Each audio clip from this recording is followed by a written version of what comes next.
কিয়ামতের দিন আল্লাহ রাব্বুল আলামিন তার বান্দাকে যদি মাফ করে দেন, যদি দয়া করে জান্নাত দান করেন, এটাই হলো জীবনের সফলতা। সুবহানাল্লাহ।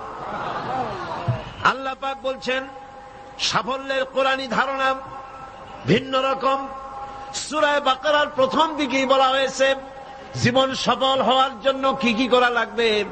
আল্লাযীনা ইউমিনুনা বিল গায়বি ওয়া ইউকিমুনাস সালাতা ওয়া মিম্মা রাযাকনাহুম ইউনফিকুন। জীবন যাদের সফল হবে তাদের গুণ বর্ণনা করা হচ্ছে। শোনেন, আল্লাহ পাক বলছেন যারা নাকি গায়েবকে বিশ্বাস করবে, অদৃশ্যকে বিশ্বাস করবে, আমরা বিশ্বাস করছি কিনা? আর যারা জবাব দিলেন না তারা বুঝি করেন নাই। অদৃশ্য বোঝেন তো? অদৃশ্য কি? আল্লাহ পাক। আল্লাহ পাকের দেখি না কিন্তু বিশ্বাস করি নাই। এত আসতে বললেন কেন? বিশ্বাস করছি কিনা? অবশ্যই করেছি, 1000 বার করেছি, জীবনের বিনিময় করি। আল্লাহ পাক আছেন, ছিলেন, আছেন, থাকবেন। হুয়াল হাইয়ুল কাইয়্যুম। গায়বকে যারা বিশ্বাস করে, যারা নামাজকে প্রতিষ্ঠা করে এবং নিজের রিস্ক থেকে যা সে ইনকাম করে তার থেকে আল্লাহর রাস্তায় খরচ করে। আর কি? والذين يؤمنون بما أنزل إليك وما أنزل من قبلك وبالآخرة هم يوقنون। আর যারা আপনার প্রতি যে কিতাব অবতীর্ণ হয়েছে সেই কিতাবের উপরে বিশ্বাস করে, এর পূর্বে যত কিতাব এসেছে ওই কিতাবের উপরেও বিশ্বাস করে, ওয়াবিল আখিরাতি হুম ইউকিনুন, এবং পরকালকে বিশ্বাস করেছে যারা, তারা কি? এবার আসতেছে আসল কথাটা। উলাইকা আলা হুদাম মির রাব্বিহিম ওয়া উলাইকা হুমুল মুফলিহুন। এরাই হচ্ছে সত্যপথ, সত্যপথের উপরে রবেন তার মালিকের পক্ষ থেকে, মালিকের দেখানো পথের উপরে প্রতিষ্ঠিত, এবং এরাই সফল কাম। সুবহানাল্লাহ। এরাই সফল কাম। জীবনের সফলতা আর বিফলতার ব্যাপারে সূরা আলে ইমরানের মধ্যে বলা হয়েছে, ইয়া আইয়ুহাল্লাযীনা আমানু সবিরু ওয়া সাবিরু ওয়া রাবিতু ওয়াত্তাকুল্লাহা লাআল্লাকুম তুফলিহুন।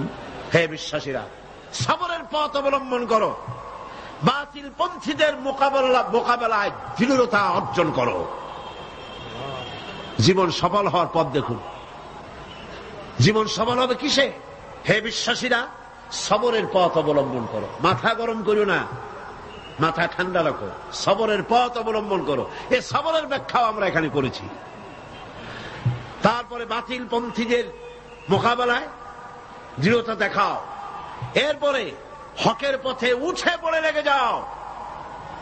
আশা করা যায় তোমরা সফল কাম হবে। সুবহানাল্লাহ। আশা করা যায় তোমরা সফল হতে পারবে। সফলতার মানদণ্ড সম্পর্কে সূরা মায়েদায় বলা হয়েছে, ইয়া আইয়ুহাল্লাযীনা আমানুত্তাকুল্লাহা ওয়াবতাগু ইলাইহিল ওয়াসিলা ওয়াজাহিদু ফি সাবিলিহি লাআল্লাকুম তুফলিহুন। জীবনের সফলতা এ ব্যাখ্যা নেব কার কাছ থেকে? বলেন না কার কাছ থেকে? কোটি টাকার মালিক হলে জীবনের সফলতা আসে না। গাড়ি বাড়ি ইন্ডাস্ট্রির মালিক হলে, ক্ষমতায় গেলে জীবনের সফলতা দুনিয়ার চৌহদ্দির ভিতরে সীমাবদ্ধ নয়। ব্যাখ্যা নেব কার কাছ থেকে?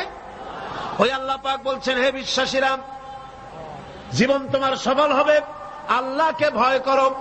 কারে ভয় করতে হবে? রাষ্ট্রকে, পুলিশকে, আর্মিকে, প্রধানমন্ত্রীকে, প্রেসিডেন্টকে। কারে ভয় করতে হবে? জোরে চিল্লা এখন। আল্লাহ রাব্বুল আলামিনকে ভয় করো। আর আল্লাহর নৈকট্য, আল্লাহর দরবারে পৌঁছার জন্য নৈকট্য অবলম্বন করো, নৈকট্য লাভের অনুসন্ধান করো।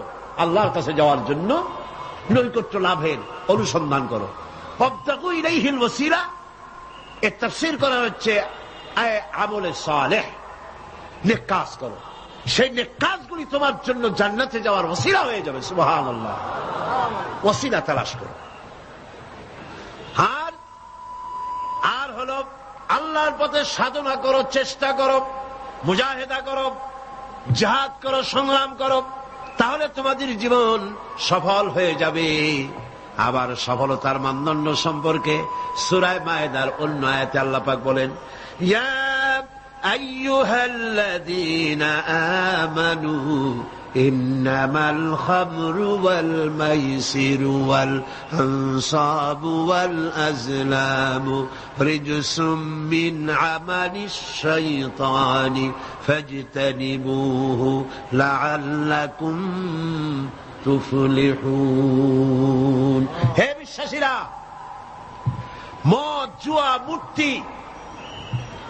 মূর্তি পূজার বেদী, ভাগ্য নির্ণায়ক স্বরসমূহ শয়তান কর্তৃক উদ্ভাবিত নোংরা কাজ, এইসব শয়তানি ঘৃণ্য কার্যকলাপ থেকে বিরত থাকো। শয়তান চায় মদ এবং জুয়ার মাধ্যমে তোমাদেরকে আল্লাহর জিকির স্মরণ থেকে গাফিল করে দিতে, তোমাদের পারস্পরিক, তোমাদের মধ্যে শত্রুতা বৃদ্ধি করে দিতে চায়। ফাহাল আনতুম মুনতাহুন, এগুলি শোনার পরেও কি তোমরা এই মদ আর জুয়া থেকে ফিরে থাকবে না? কে বলতেছেন? কে বলতেছেন? এর থেকে ফিরে থাকো, লাআল্লাকুম তুফলিহুন, আশা করা যায় তোমরা সফল কাম হবে। আমরা সফলতার আশা করি আল্লাহ নিষিদ্ধ জিনিসকে জারি করে দিয়ে, আল্লাহ নিষেধ করা জিনিসগুলি চালু করে দিয়ে তার মধ্যে সফলতা আশা করি। আর আল্লাহ বলেন, আমার নিষিদ্ধ করা জিনিসগুলিকে দুনিয়ার বুকে নিষেধ করো, বন্ধ করে দাও, তাহলে সফল হবে। প্রসঙ্গক্রমে আমি আপনাদের সামনে বলতে চাই, 1996 নির্বাচনে আমি পার্লামেন্টে আসার পর মদ জুয়া নিষিদ্ধকরণ বিল 96, এই বিল আমি উত্থাপন করেছিলাম, বিল পেশ করেছিলাম। আপনারা নিশ্চয়ই পত্রপত্রিকায় দেখেছেন, দেখছেন না? সেই বিল উত্থাপন করার পর স্পিকার সাহেব কমিটিতে পাঠিয়ে দিলেন, সংসদীয় কমিটিতে পাঠিয়ে দিলেন। সুদীর্ঘ 2 বছরের ভিতরে এই বিলের কোনো খোঁজ নাই।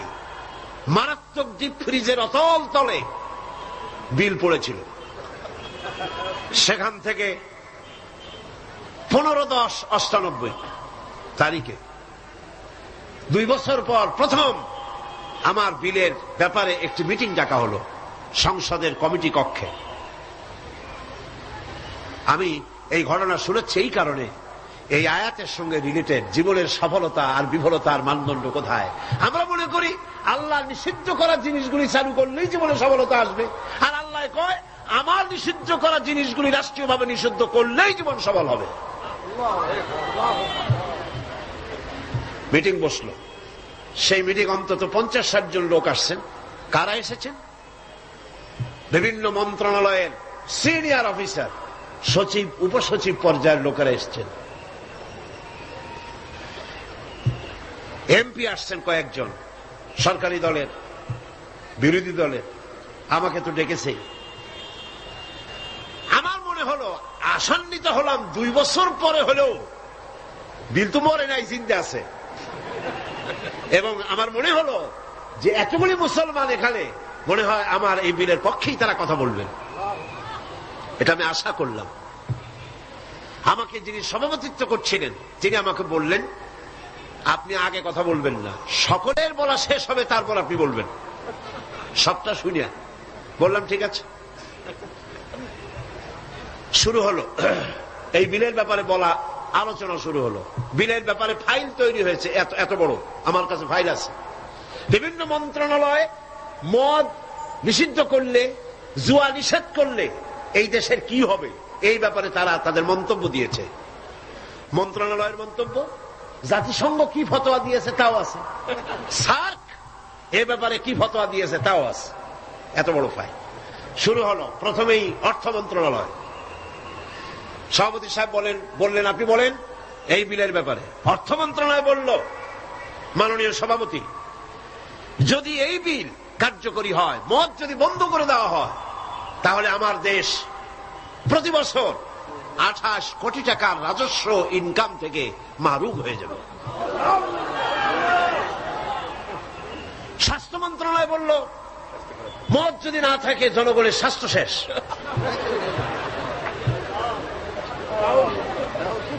ব্যাখ্যা দিচ্ছি, তাদের বক্তব্যের ব্যাখ্যাও আছে। স্বরাষ্ট্র মন্ত্রণালয় বলল মদ যদি বন্ধ হয়ে যায় উচ্ছৃঙ্খলতা বাড়বে, সন্ত্রাস বাড়বে। কারণ সুইপার, ডম, ক্লিনার, এই সমস্ত মানুষগুলি এগুলি তারা খায়। যদি তাদের খাইতে দেওয়া না হয় তাহলে তারা উচ্ছৃঙ্খল হবে এবং তারা নানান রকমের সন্ত্রাসে লিপ্ত হবে। কাজে এই সন্ত্রাস বন্ধ করার জন্য এটা থাকা দরকার। ইন্না লিল্লাহি ওয়া ইন্না ইলাইহি রাজিউন। খুব হতাশ হলাম এবং মনে মনে ভাবতে থাকলাম যে আল্লাহ, আজকের এই মিটিং এর ছবি তো তোমার ক্যামেরা ধারণ করছে। কিয়ামতের দিন এই লোকগুলি কি জবাব দেবে তোমার দরবারে? আমি তো আমার বাপের বিল নিয়ে হাজির হই নাই, আমার বাপের বিল তো নিয়ে হাজির হই নাই। এরপরে পররাষ্ট্র মন্ত্রণালয়ের পক্ষ থেকে বলা হলো আমরা গরিব দেশ। যুক্তি দেখুন, আমরা গরিব দেশ, ডোনাররা আমাদেরকে সাহায্য দেয়, বিদেশি সাহায্যদাতারা, দাতা গোষ্ঠী, তারা আমার দেশে সাহায্য নিয়ে আসে। ওনাদেরকে যদি একটু মজুরা দিতে পারি তো দিলাম কি, একটু মেহমানদারি তো করা উচিত। এই মেহমানদারি না করতে পারলে আমরা তো সর্বনাশ হয়ে যাবে দেশ। সুতরাং এটা বন্ধ করার অর্থই হলো বিদেশি সাহায্য বন্ধ হয়ে যাওয়া। এইভাবে বিভিন্ন মন্ত্রণালয় বলতে লাগলেন আর আমি বসে বসে কুইনিয়ান গিলতে লাগলাম। সর্বশেষ ইসলামী ফাউন্ডেশন সভাপতি সাহেব বললেন, ইসলামী ফাউন্ডেশনের ডিজি সাহেব, তার নামের এক একটা মৌলানা লাগানো আছে। তিনি বললেন, মৌলানা সাহেব আপনি বলেন। আমি এই লোকটার চেহারা জীবনে দেখি নাই, ওই প্রথম দেখলাম। আমি ভাবলাম অন্তত সে যাই হোক, নামের আগে যখন একটা মৌলানা আছে, জি, তাহলে উনি এই বিলের পক্ষে কথা বলবেন, আমার ধারণা হলো। কিন্তু সর্বনাশ, তিনি বললেন কি, আহা, চাকরি করতে গিয়ে মানুষ এইভাবে ইমান বিক্রি করে? অবাক হলাম আমি। চাকরি করতে গিয়ে মানুষ তার ইমান বেচে। তিনি বললেন এই বিল, আমি তার কথাই কোট করছি, আমার সব মুখস্থ। তিনি বললেন এই বিল আমি আগে পাই নাই, মিটিং এ এসে বিলটা পেলাম। বিল পড়ে দেখলাম যিনি বিল উত্থাপন করেছেন তিনি একটি ধর্মীয় আবেগের উপরে ভিত্তি করে এই বিল পেশ করেছেন। এটি হচ্ছে ইসলামের নামে আরেকটি অনইসলামিক কাজ। তিনি বললেন এইটা, এর কারণ হলো যুক্তি। শোনেন যুক্তি, কত বড় আলেম তিনি, সোজা কথা। তিনি বলছেন যে আমার দেশে অমুসলিমরা আছে, আমার জন্য যেটা হারাম সেটা তাদের জন্য হালাল, আমাদের জন্য যেটা হালাল সেটা তাদের জন্য হারাম। আমার দেশে অমুসলিম বহুত আছে, সুতরাং আমরা যদি মদ নিষিদ্ধ করি অন্য জাতির উপরে তা জুলুম হবে। আর আল্লাহ বলেছেন লা ইকরাহা ফিদ্দীন, ইসলামে কোনো বাড়াবাড়ি নেই। তিনি আরো এক ধাপ আগিয়ে গেলেন। তিনি বললেন শুধু এই বিলের ব্যাপারেই নয়, বাংলাদেশের সংবিধানের মধ্যে আল্লাহর উপর ঈমান এবং অবিচল আস্থার কথা বলেও অমুসলিমদের উপরে, সংখ্যালঘুদের উপরে প্রেসার ক্রিয়েট করা হয়েছে, জুলুম করা হয়েছে। এই বক্তব্য শেষ হওয়ার পর আমাকে সময় দিল, কপাল খারাপ, মাগরিবের বাকি তখন 10 মিনিট, সামান্য সময় পেলাম। আমি বললাম সভাপতি সাহেব, এতক্ষণ পর্যন্ত আপনার আমন্ত্রিত মেহমানেরা যেসব আইনের বই দিয়ে কথা বলেছেন সেগুলো আইনের বই, আর আমি যে আইনের কিতাব দিয়ে আজকে আপনাদের সামনে দলিল নিয়ে এসেছি সে আইনের কিতাবখানি হচ্ছে আকাশের নিচে জমিনের উপরে সর্বশ্রেষ্ঠ আইনের কিতাব, যার নাম কোরআন শরীফ। আমি যে বিল পেশ করেছি এই বিল আমার বানানো নয়, এটি মানুষের তৈরি করে নয়। আপনার অর্থ মন্ত্রণালয় বলেছে 28 কোটি টাকার ক্ষতি হবে প্রতি বছর, 28 কোটি টাকার ক্ষতি হবে রাজস্ব ইনকাম থেকে মদ বন্ধ করলে।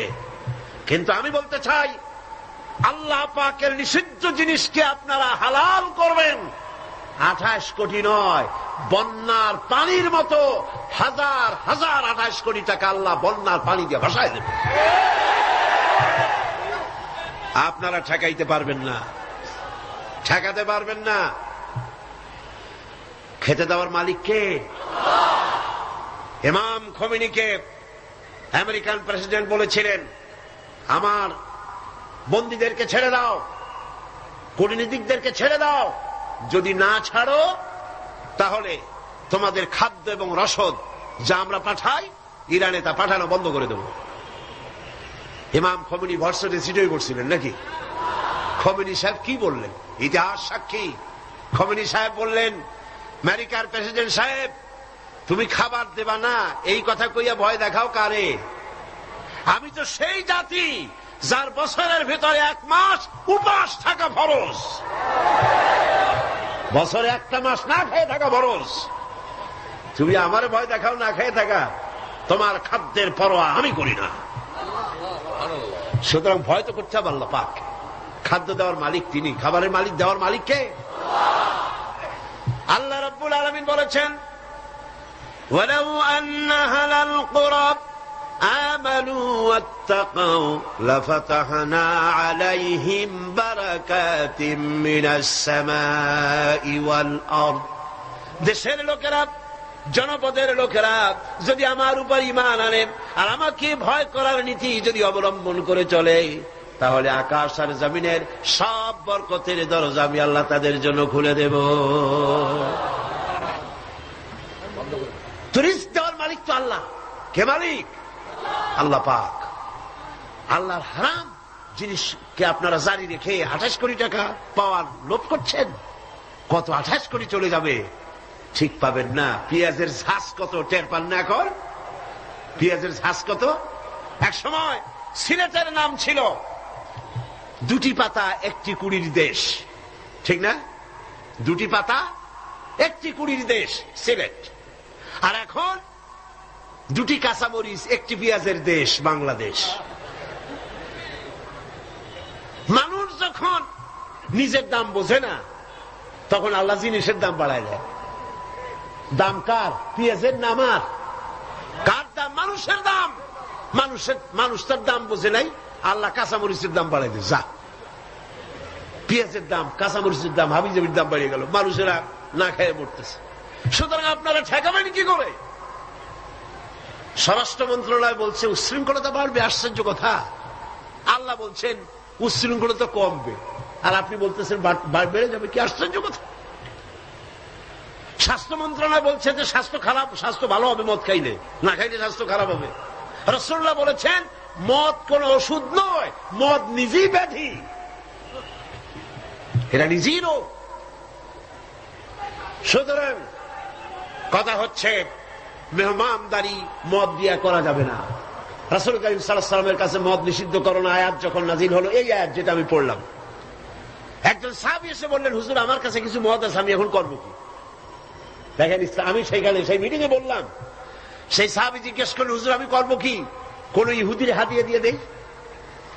আল্লাহ নবী বললেন, মদ নিষিদ্ধকরণ আয়াত যখন নাজিল হয়ে গেছে, এখন এই মদ যদি কারো কাছে অবশিষ্ট থাকে, না তা খাওয়া যাবে, না তা হাদিয়া দেওয়া যাবে, না তা বিক্রি করা যাবে, রাস্তায় ফেলে দাও। ফেলে দেওয়া ছাড়া এর কোনো পথ নাই। আল্লাহ নিষিদ্ধ করা জিনিস হারাম, এই জিনিস দিয়ে মেহমানদারি করা জায়েজ নাই। এমনকি রাসূলুল্লাহ কথাও বলেছেন, আপনারা শুনে রাখুন, কোন অনুষ্ঠানে আপনি গেছেন, আপনি জানতেন না যে সেখানে মদ সার্ভ করা হবে, কিন্তু আপনি গিয়ে দেখলেন যে ওখানে মদ দেওয়া হচ্ছে। রাসূলুল্লাহ বলেছেন, আল্লাহ এবং পরকালের বিশ্বাস যদি কলিজার মধ্যে থাকে, ওই অনুষ্ঠান পরিত্যাগ করো, বেরিয়ে যাও। এই মদের অনুষ্ঠানে তুমি বসতেও পারো। সর্বশেষ বললাম, আজকে ফাউন্ডেশনের ডিজি তিনি বলছেন, আশ্চর্য কথা, আমার দেশে মুসলিম আছে তাই কোরআনের আইন আমি চালু করব না, এটা তাদের উপরে জুলুম হবে। রাসূলুল্লাহর উপরে যখন এই আইন নাজিল হয়, তখন মক্কা মদিনায় ইহুদি খ্রিস্টান ছিল না, তো তাদেরকে উপলক্ষ করে রাসূলুল্লাহ কি আইন বন্ধ করে রাখছিলেন? না, বরং বললেন সাহাবীরা, তখন তো মাইক ছিল না, রেডিও নাই, মাইক নাই, ফ্যাক্স নাই, পত্রপত্রিকা নাই, টেলেক্স নাই, টেলিভিশন নাই। হুজুর বললেন যাও রাস্তায় রাস্তায় এই আয়াত চিল্লায় পড়ো। সাহাবায়ে কেরাম রাস্তায় নেমে গেলেন। এই আয়াত, ইন্নামাল খামরু ওয়াল মাইসিরু ওয়াল আনসাবু ওয়াল আজলামু রিজসুম মিন আমালিশ শাইতানি ফাজতানিবু, যাও পড়ো। সবাই চিল্লায় পড়তে লাগলেন। ইতিহাস সাক্ষী, তারা যখন তেলাওয়াত করতেছিলেন রাস্তায় রাস্তায়, যেই সব মুসলমান মদ পান করতেছিলেন, তখন যার হাতে মদের গ্লাস ছিল, কোরআনের আয়াত শুনে মদের গ্লাস নিক্ষেপ করলেন। যিনি গলায় নিয়েছিলেন, মুখে নিয়েছিলেন, কুড়ি করে ফেলে দিলেন। যিনি গিলেছিলেন, গলার মধ্যে আঙ্গুল দিয়ে বমি করে ফেলে দিলেন। যার ড্রামের ভিতরে, হাড়ির ভিতরে মদ ছিল, লাথি মেরে পাতিল ভেঙে দিল, আর মদ রাস্তাগুলি প্রবাহিত হয়ে গেল।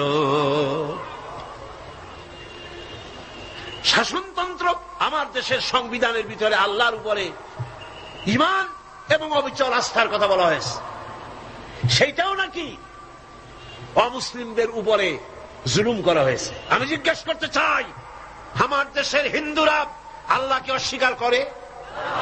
আস্তে কনকান করে? আল্লাহ না বলুক, ভগবান তো বলে, ব্রহ্মা তো বলে, উপরওয়ালা তো বলে, ঈশ্বর তো বলে, বিধাতা তো বলে। খ্রিস্টানরা আল্লাহকে অস্বীকার করে? চিল্লায় বলেন করে? বৌদ্ধরা করে? এই দেশের কিছু নাস্তিক মুরতাদ ছাড়া আল্লাহকে কেউ অস্বীকার করে না।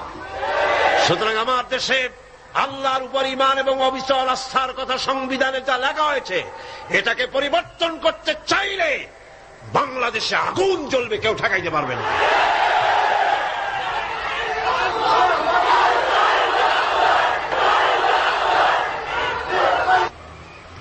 দুই বছর পর একবারের জন্য এটা উঠলো, আমি সব কথা বলতে পারলাম না, মাগরিবের আজান হয়ে গেল। আমাকে বলা হলো এই বিল আবার আরেকদিন আমরা মিটিং করব। সেদিন পার্লামেন্ট চলাকালীন সময় বিলের উপর রিপোর্ট দেওয়া হলো। আমি দাঁড়ায়া বিধি অনুযায়ী কথা বলতে চাইলাম, কথা বলতে পারলাম না, কথা বলতে দেওয়া হলো না। যাই হোক, সেটা ভিন্ন কথা। আল্লাহ পাকের কাছে ছেড়ে দিয়েছি। আমরা চাই পৃথিবীর দ্বিতীয় বৃহত্তম মুসলিম দেশ বাংলাদেশ, এখানে মদ এবং জুয়া নিষিদ্ধ ঘোষণা করা হোক। আপনারা চান কিনা? চান কিনা? চান কিনা? আল্লাহ রাব্বুল আলামিন বলছেন, যেটাই হলো সফলতার মানদণ্ড, দুনিয়ার চৌহদ্দির ভিতরে এই সফলতা নির্ভর করে না। সূরা হজে বলা হয়েছে, ইয়া আইয়ুহাল্লাযীনা আমানু রুকউ ওয়াসজুদু ওয়া'বুদু রাব্বাকুম ওয়াফআলুল খায়রা লাআল্লাকুম তুফলিহুন। হে বিশ্বাসীরা, রুকু করো, তোমরা রুকু এবং সিজদা করো, আর নিজের রবের বন্দেগী করো, নেক কাজ করো।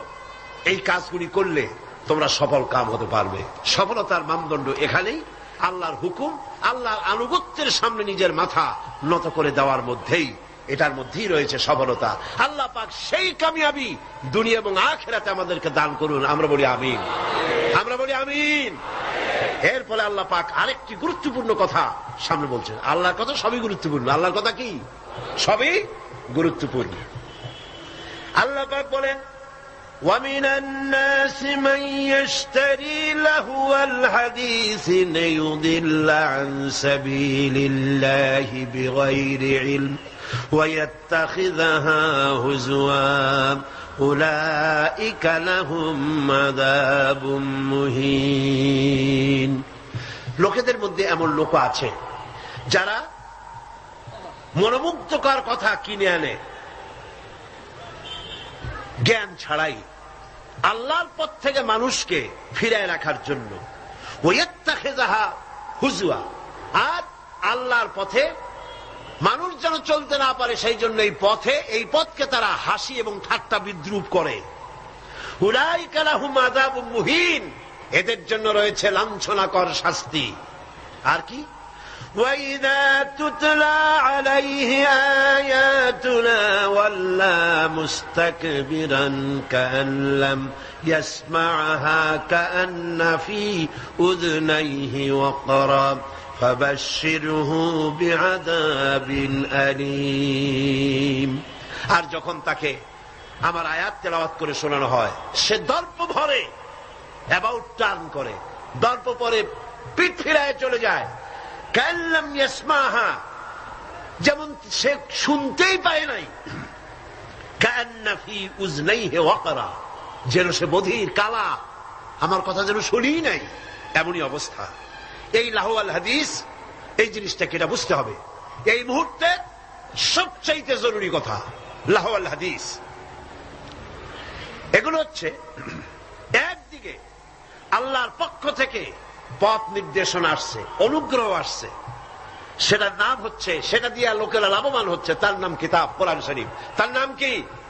কোরআন শরীফ। অন্যদিকে ওই সব সৌভাগ্যবান ব্যক্তির পাশাপাশি এমন দুর্ভাগা লোকেরাও রয়েছে যারা আল্লাহর আয়াতের মোকাবেলায় ভিন্ন পদ্ধতি গ্রহণ করেছে। সেটা কি?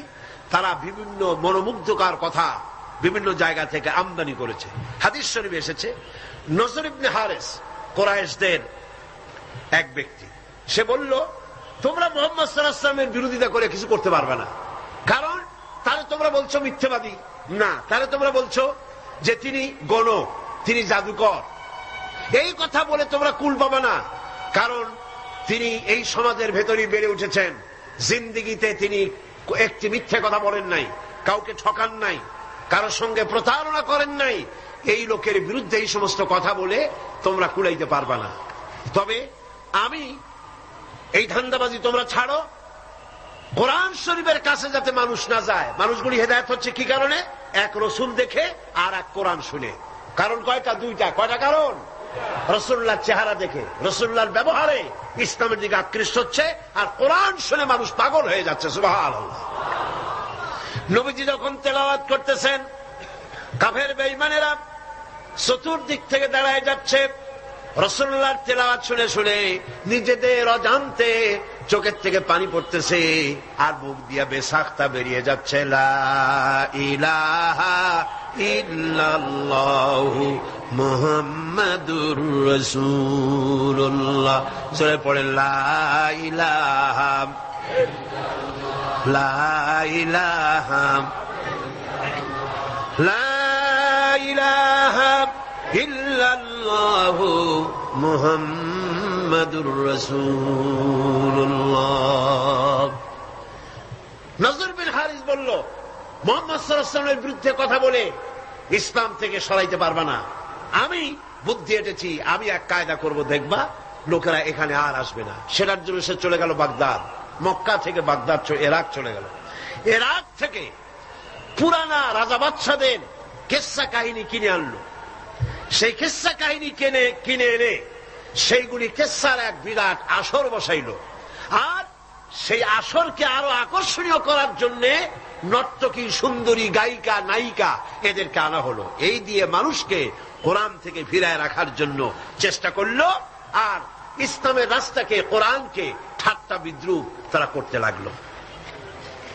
বন্ধুগণ, আল্লাহ রাসূল আখিরাত এবং নৈতিক চরিত্রে শোনার ইচ্ছাই যেন লোকেরা হারিয়ে ফেলে, সেই জন্য এই চেষ্টা তারা করলো। যেমন আজকাল ইসলাম থেকে দূরে সরাবার জন্য চেষ্টাটা চলছে। এই চেষ্টা চলতেছিল রাসূল করিম সাল্লাল্লাহু আলাইহি ওয়াসাল্লামের সময়। কোরআন যাতে শুনতে না পারে সেজন্য নায়িকা এনেছে, গায়িকা এনেছে। সেজন্য তারা গল্পের আসর বসিয়েছে, সাংস্কৃতিক আন্দোলন করেছে। এগুলি করে কোরআন থেকে ফিরাবার হাজারো প্রচেষ্টা করেছে। আর আজও একই পদ্ধতিতে গোটা জাতিকে চরিত্রহীন বানাবার লাহওয়াল হাদিস দিয়ে প্রচেষ্টা চলছে। ঠিক কিনা? ঠিক কিনা?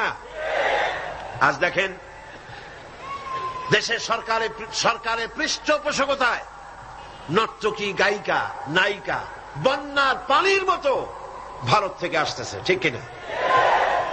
এরপরে আল্লাহর কোরআনের পথে বাধা দেওয়ার জন্য নাচ, গান, নাটক, সিনেমা ইত্যাদির আমদানি করা হচ্ছে। এগুলি করে ইসলামের পথে বাধার সৃষ্টি করা হচ্ছে, দর্শন বাড়তেছে, চরিত্রহীনতা ক্রমান্বয়ে বাড়তেছে। এগুলি সব হচ্ছে লাহওয়াল হাদিস। এগুলি কি বলুন? লাহওয়াল হাদিস। এই লাহওয়াল হাদিস থেকে আল্লাহ পাক বাঁচার জন্য বলেছেন, যারা কেনে এই লাহওয়াল হাদিস, যারা কেনে অর্থাৎ নিরর্থক, মনোমুগ্ধকর, আকর্ষণীয়, আল্লাহর পথ থেকে ফিরাবার যত ব্যবস্থা আছে সবগুলি হচ্ছে লাহওয়াল হাদিস। এগুলি তারা কেন করে? এগুলি করে লিয়ুদিল্লা আন সাবিলিল্লাহ, আল্লাহর রাস্তা থেকে মানুষগুলোকে ফিরাবার জন্য, আর কোনো কারণ নেই। মুন্সিগঞ্জে আমার এক মাহফিল ছিল, নারায়ণগঞ্জের এপার। সেই জায়গায় প্রোগ্রামটা আমার শুক্রবার দিন প্রোগ্রাম হবে সকাল 8টায়, একটা দোয়ার মাহফিল। সেই মাহফিলে গিয়ে রাতের বেলায় মঞ্চ, গেট পোড়াই দিয়েছে, মাহফিল যাতে না হতে পারে সেজন্য সরকারি ছত্র ছায়া। বিসমিল্লাহির রহমানির রহিম। আস্তাগফিরুল্লাহ, আস্তাগফিরুল্লাহ, আস্তাগফিরুল্লাহ রব্বি মিন কুল্লি যামবি। এই কাজটি সেখানে করা হয়েছে। আমি শুনে বললাম, যারা এই কাজটা করলো, ফাতুবু ইলাইহি লা হাওলা ওয়ালা কুওয়াতা ইল্লা বিল্লাহিল। তারা তো মাহফিলের প্যান্ডেলে আগুন দেয় নাই, নিজেদের তকদিরে আগুন লাগাইছে, নিজেদের তকদিরে আগুন লাগাইছে। জীবনে তো গানের প্যান্ডেলে আগুন দাও নাই, থিয়েটারের গেটে আগুন দাও নাই, জীবনে কোনদিন যাত্রার প্যান্ডেলে আগুন দাও।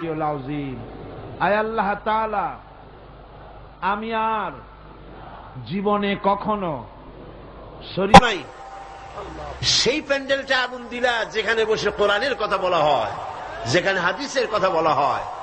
আগুন কপালে দিয়েছো, তকদিরে পোড়াইছো।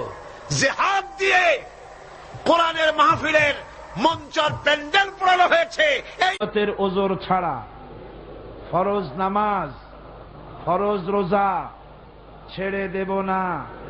সবাই বলেন ইয়া আল্লাহ। এই মুহূর্ত থেকে মদ, জুয়া, হাত তো সাথে থাকার কথা নয়।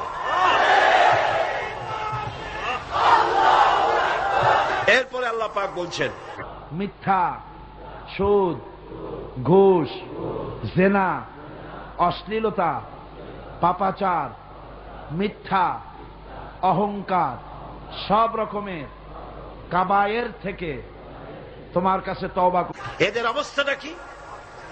এরা ওয়াত্তাখিদাহা হুজওয়া, আল্লাহর পথে আহ্বানকারীদের। তওবা ইয়া রব্বি, তওবা ইয়া রব্বি, তওবা ইয়া আল্লাহ, তওবা ইয়া আল্লাহ, তওবা ইয়া আল্লাহ। লা ইলাহা ইল্লাল্লাহু মুহাম্মাদুর রাসূলুল্লাহ, আশহাদু আল্লা ইলাহা। কারীদেরকে তারা ঠাট্টা বিদ্রুপ করে। লিয়ুদিল্লা আন সাবিলিল্লাহ, একদিকে তো আল্লাহর রাস্তায় বাধা সৃষ্টি করে, যাতে করে আল্লাহর পথে আসতে না পারে, তার জন্য হাজারো প্রচেষ্টা করে। 2 নম্বরে ঠাট্টা বিদ্রুপ করে ইসলামওয়ালা, টুপিওয়ালা। ইল্লাল্লাহু ওয়াহদাহু লা শারীকা লাহু ওয়া আশহাদু আন্না। নামাজওয়ালা, দাড়িওয়ালা, নানান কথা বলিয়া ইসলাম যারা করে তাদেরকে ঠাট্টা এবং বিদ্রুপ করে। আল্লাহ বলেন, এই যে লাঞ্ছনা, মুহাম্মাদান আবদুহু ওয়া রাসূলুহু, আল্লাহুম্মা আমিন, করতেছো নবীকে, কোরআনকে, ইসলামকে, ইসলামের দায়ীদেরকে। আর আমি তোমাদের জন্যই, তোমরা যে ইসলামকে লাঞ্ছনা করছো। রব্বানা যালামনা আনফুসানা ওয়া মুসলমানদেরকে লাঞ্ছিত করছো, এই জন্য আমি আল্লাহ তোমাদের জন্য রেখেছি উলাইকা লাহুম আযাবুম মুহিন। লাম তাগফির লানা ওয়া তারহামনা লানাকুনান্না মিনাল খাসিরিন। ইসলামকে যারা লাঞ্ছিত করছো, মুসলমানদেরকে যারা লাঞ্ছনা দিচ্ছ, তোমাদের জন্যই লাঞ্ছনাদায়ক শাস্তি। রব্বানা যালামনা আনফুসানা وإن لم تغفر لنا وترحمنا لنكونن من الخاسرين আমি আল্লাহ রেখে দিয়েছি কিয়ামতের দিন। এদের অবস্থাটা কি? আল্লাহ বলেন এদের অবস্থা হচ্ছে ওয়াইদা ربنا لا تزغ قلوبنا بعد إذ هديتنا وهب لنا تتلى عليه آياتنا ولا مستكبرا كأن لم يسمع من لدنك رحمة إنك أنت الوهاب رب العالمين كأن في أذنيه وقراب। এদেরকে যখন আল্লাহর আয়াত তেলাওয়াত করে শোনানো হয় দর্প পরে পিঠ ফিরায় চলে যায়, আমল দিতে চায় না। আল্লাহ বলেন এমন ভাবে অহংকারী 5 দিন ব্যাপী কোরআন শরীফের তাফসিরের মাহফিলের আজকের এই শেষ দিনে গভীর রজনীতে কোরআনে কারীম সামনে নিয়া লক্ষ লক্ষ পুরুষ আর নারী একত্রিত হয়ে গুনার বোঝা মাথায় নিয়ে তোমার দরবারে হাত উঠাইছি। রব্বুল আলামিন এই 5 দিনে আলোচনা করতে গিয়ে আমি মানুষ বলার মধ্যে যদি যায় কান্না ফি উযনাইহি ওয়াকরা, মনে হয় যেন কানা বধির, শুনি নাই। ফাবাশশিরহু বিআযাবিন আলীম, এদেরকে কঠিন শাস্তির সুসংবাদ দাও। কঠিন শাস্তির কি দাও? কঠিন শাস্তির কি সুসংবাদ দাও? ভুল করে থাকি আমি বিনীতভাবে তোমার কাছে মাপ চাই। আয় আল্লাহ, তোমার বান্দাদের দিল থেকে স্মৃতি কি হয়? দুঃসংবাদ। আল্লাহ বলছেন কি? সুসংবাদ। এটা একটা দৃষ্টান্ত দিলে আপনারা বুঝবেন। আমি থেকে সে ভুল কথাগুলি মিটাইয়া দাও, আর হক কথা যা বলেছি আল্লাহ তেলাওয়াত হয়েছে এটা দৃষ্টান্ত দিয়ে এভাবে বুঝায়, ছেলে যদি মায় কন্ট্রোল করতে না পারে, খুব দুষ্ট ছেলে, মায় কন্ট্রোল করতে পারে না, সালাম হয়েছে, আলোচনা হয়েছে, জিকির আজগার হয়েছে, সওয়াবটুকুন জানাবে মুহাম্মদুর রাসূলুল্লাহ। মা তখন বলে আমার কথা তো শুনলি না, দাঁড়া অপেক্ষা কর, তোর বাবা আসবে, আমি তার কাছে বলবো। এমন পিঠটি লাগাবে তখন মজা টের পাবি। পিটাইলে কি মজা লাগে নাকি? তাহলে এটা বলছে কেন? শাস্তির তীব্রতা। সাল্লাল্লাহু আলাইহি ওয়াসাল্লামের রূহ মুবারকে পৌঁছায়া দাও রব্বুল আলামিন। আদম আলাইহিস সালাম থেকে নিয়ে আজ পর্যন্ত পৃথিবীর মাটির নিচে যত মুমিন মুমিনাত শুয়ে আছে আল্লাহ সকলকে তো বুঝাবার জন্য, সেই জন্য আল্লাহ পাক বলছেন ফাবাশশিরহু, এদেরকে সুসংবাদ শোনাও। পীড়াদায়ক যন্ত্রণাদায়ক শাস্তি এদের জন্য রয়েছে যারা ইসলামের পথে বাধা দেয় আর ইসলামকে দিয়ে যারা ঠাট্টা বিদ্রুপ করে। মাফ করে দাও রব্বুল আলামিন। এই মুহূর্তে মনে পড়ে গেল আমাদের বাপজানের কথা। মরিয়া দেখো, তারপরে টের পাবা। এখন তো কিছু আল্লাহ কবে না, আল্লাহ খুব আল্লাহ ধৈর্য আমাদের চাইতে কম না বেশি। আম্মা জানের কথা মনে পড়ে গেল রব্বুল আলামিন। আমরা আমাদের সুবহানাল্লাহ সুবহানাল্লাহ চিন্তা করা যায়, আল্লাহ যদি আমাদের মতো এরকমের বদমেজাজি হইতেন, মেজাজ খারাপ হইতো, কবে ভাঙ্গে চুরে সব শেষ করে ভালাইতেন। আল্লাহর কত ধৈর্য, সুবহানাল্লাহ, কত ধৈর্য। আল্লাহ অপেক্ষা করতেছেন। জনম দুঃখিনী মা যাদের হারায়া গেছে আল্লাহ, একটা অক্ষর মা সময় দিচ্ছেন। ওয়ায়ামুদ্দুহুম ফি তুগয়ানিহিম ইয়ামাহুন, আল্লাহ পাক সার্কাসদেরকে, সীমালঙ্ঘনকারীদেরকে ঢিল দিচ্ছেন। আর সারা দুনিয়ার মধু এই একটা অক্ষরের ভিতরে। ওই মা যার বিদায় হয়ে গেছে আল্লাহ, যদ্দূর পারিস কর। তারপরে যখন প্রান্ত সীমায় চলে যায়, এরপর আল্লাহ পাক ধরেন, আর যখন ধরেন তখন পবিত্র বেহেশতের বাগান বানাইয়া দাও। মায়ের বুকে চড়ে হারায় নিতে পারে এমন ক্ষমতা পৃথিবীর কারো। আল্লাহ পাক বলছেন মায়ের দুধগুলো চুচে চুচে খেয়ে মাকে কষ্ট দিয়েছে।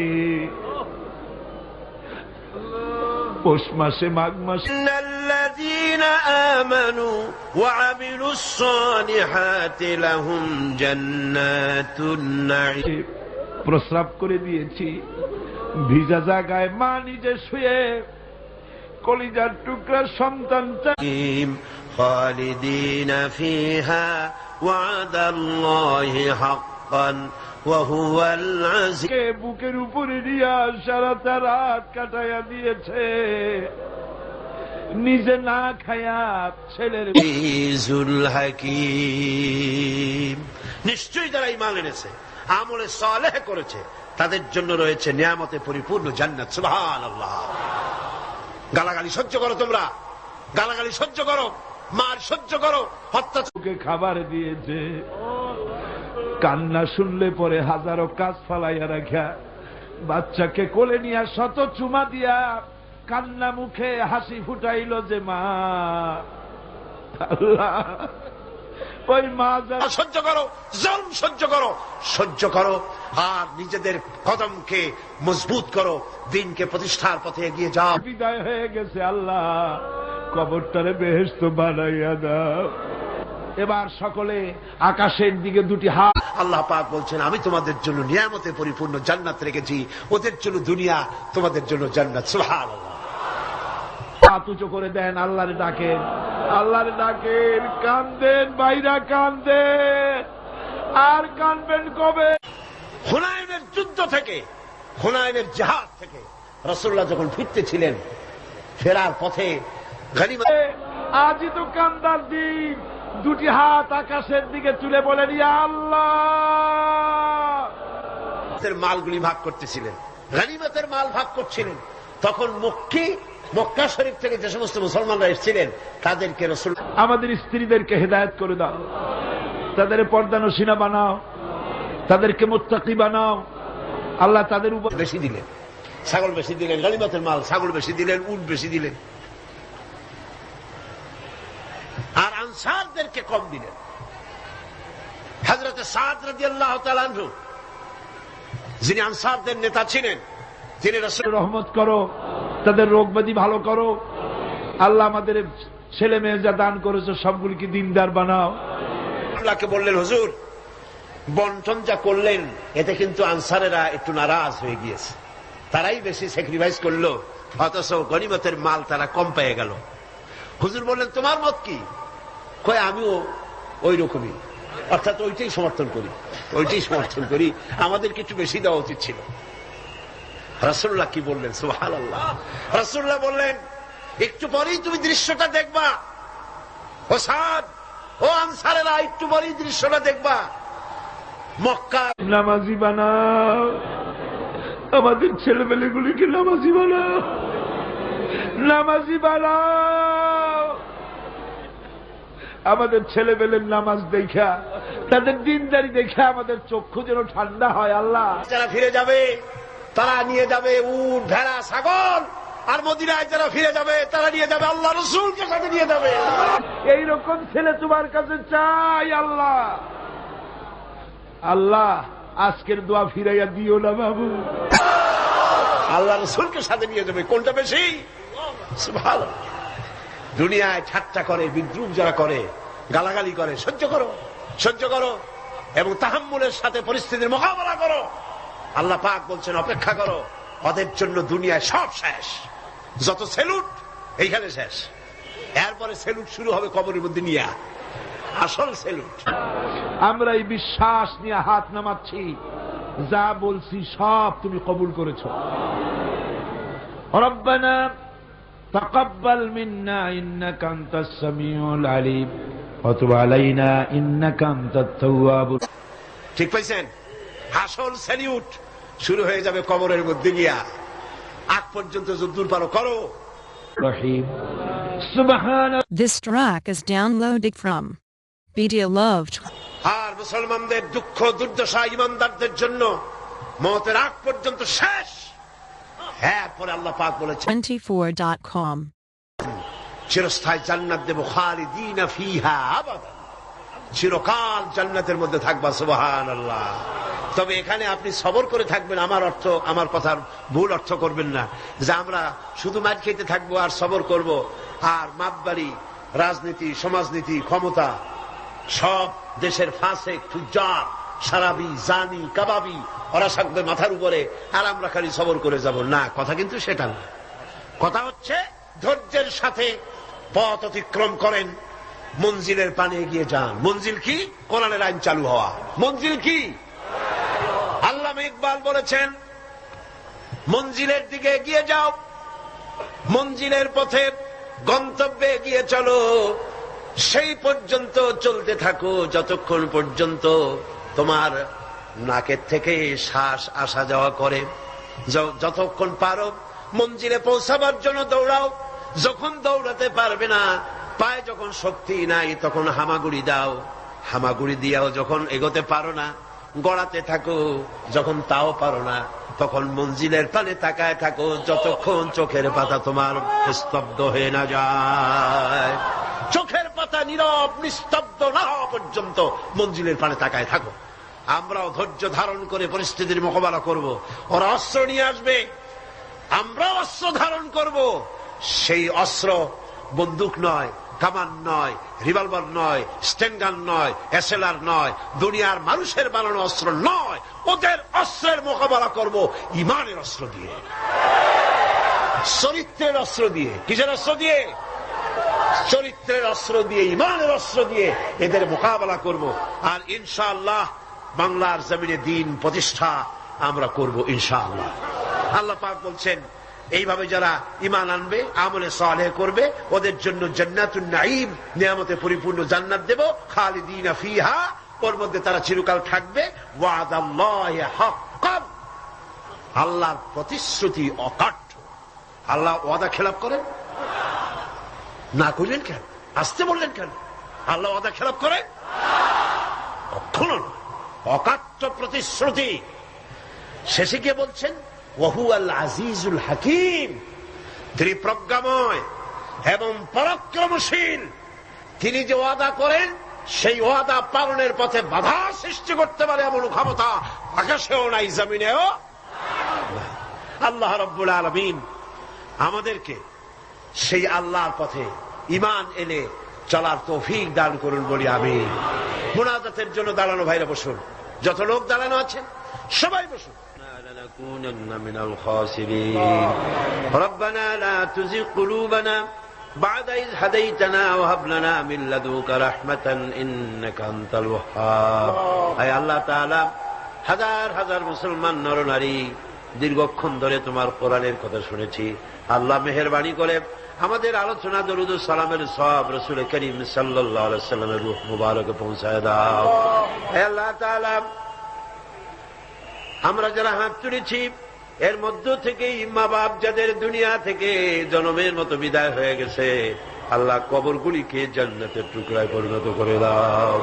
রব্বির হামহুমা কামা রব্বায়ানি সগীরা। সবাই পড়েন, রব্বির হামহুমা কামা রব্বায়ানি সগীরা। হে আল্লাহ তাআলা, সারা জীবন আমরা গুনাহ করেছি, দয়া করে মেহেরবানি করে আমাদের জিন্দেগীর সমস্ত গুনাহ কথা মাফ করে দাও। হে আল্লাহ তাআলা, এত বড় মাহফিল, এই মাহফিলের আয়োজন ইসলামী সমাজ কল্যাণ পরিষদ প্রতি বছর করে। আল্লাহ তুমি জানো। হে আল্লাহ তাআলা, তুমি দয়া করে মেহেরবানি করে এই মাহফিলের 5টা দিন তুমি তোমার কুদরতি নিজাম দিয়ে চালায় দিও।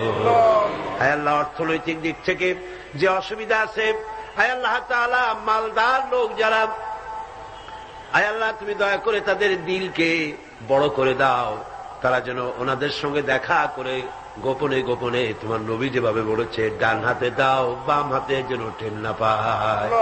এইভাবে করে কোরআনের খেদমতে এই এলাকার মুসলমানগুলি যেন, মুসলমান নারী পুরুষ সবাই যেন এগিয়ে আসে। আল্লাহ সকলের দিল আর হাত তুমি খুলে দাও রব্বুল আলামিন। আয় আল্লাহ তাআলা, কোরআনে কারীমের কথা শোনার জন্য দূর দারাজ থেকে লোকেরা আসে, আর যারা এখানে বলেন, আল্লাহ তুমি দয়া করে তাদের বলার তৌফিক দান করে দিও। আপনারা দোয়া করেন আমার কণ্ঠস্বরের জন্য, শরীরের জন্য। আল্লাহ যেন এই মাহফিলের জন্য উপযোগী কথা যেন হক ভাবে সুন্দর করে মানুষের সামনে উপস্থাপন করার তৌফিক যেন আল্লাহ পাক দান করেন। আমি যা বলি তার জন্য আমি নিজে আমল করতে পারি, আল্লাহ তৌফিক যেন দান করেন। ربنا تقبل منا إنك أنت السميع العليم وتب علينا إنك أنت التواب الرحيم سبحان ربك رب العزة عما يصفون وسلام على المرسلين الحمد لله رب العالمين واجعل آخر كلمة عند الموت لا إله إلا الله محمد رسول الله السلام عليكم ورحمة الله.